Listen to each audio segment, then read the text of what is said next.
I want to spend most of the time today talking about 4 trends to watch in North America. We've got aging physical infrastructure, we've got a big push on green energy, oil sands development, particular to the Canadian market, and what I call the internationalization of climate change. We have 2 funds. We are funded by the federal government, so we operate across the country. We are focusing in on pre-commercial clean technologies. So the SDTC fund was started in 2002. We've been allocated $550 million to invest in pre-commercial technologies. And then in 2007, we were granted money for the Next Generation Biofuels Fund, and that's for a later stage, so that's for helping to build commercial-scale next-generation biofuels plants, full-scale plants. But you can see these are all just mayors that have been trained by Harmony. Every one of them has major green projects going on in their municipality, and they're the ones responsible for creating them, and they're the ones responsible for making them happen. What we're doing at Harmony is really 2 things. One, we're training mayors, and the second major project is actually building a formal training center for the mayors, and it'll be built with Canadian technology. It'll be lead example design, and we'll use the best that Canada has to offer in developing it. So I ask you, Canadians, if you're interested in and looking at China, first of all, Harmony can be a great source of information. Certain areas of clean tech have even hit a bigger fall than others, for example. Biomass, for example, in my own perspective of it, hit not only the financial crisis, but hit a confidence crisis in that there started to be some questions about whether biomass is a good place to put our next energy bet. One of the biggest barriers we've got as a country right now, and if there's anybody here from the Harper government, I'd love to talk to them, because you guys are missing in action.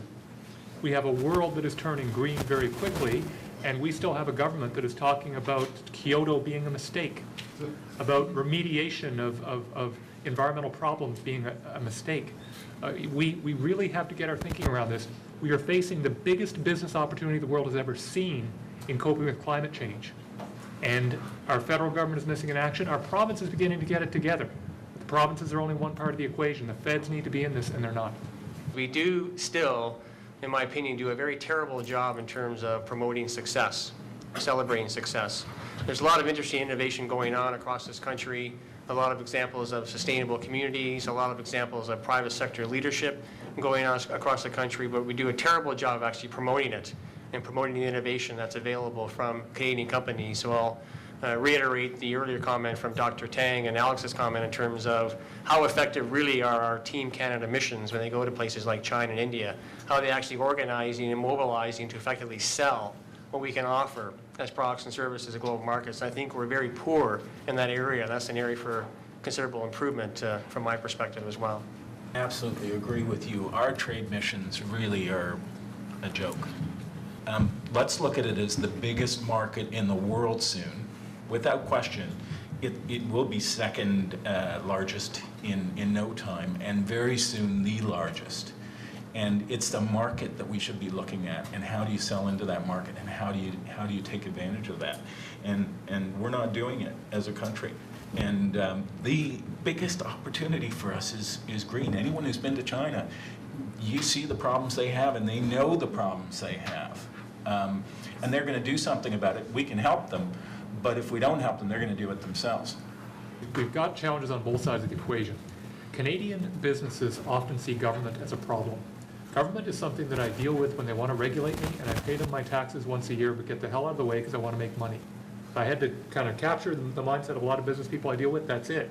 On the government side, they are increasingly looking to engage with business, but they don't understand opportunity cost. So I've had multiple calls from government saying, we need your businesses to come down, talk to us about this opportunity, talk to us about that opportunity. The business guys look at it and say, give me something I can sink my teeth into, but I don't have time to waste in 15 million meetings with government because they don't understand the cost of opportunity. So we've got 2 kind of opposing poles here. We haven't quite figured out how to put them together. You want to talk about Canadian business success the next 20 years, we've got to figure out how to bridge that gap.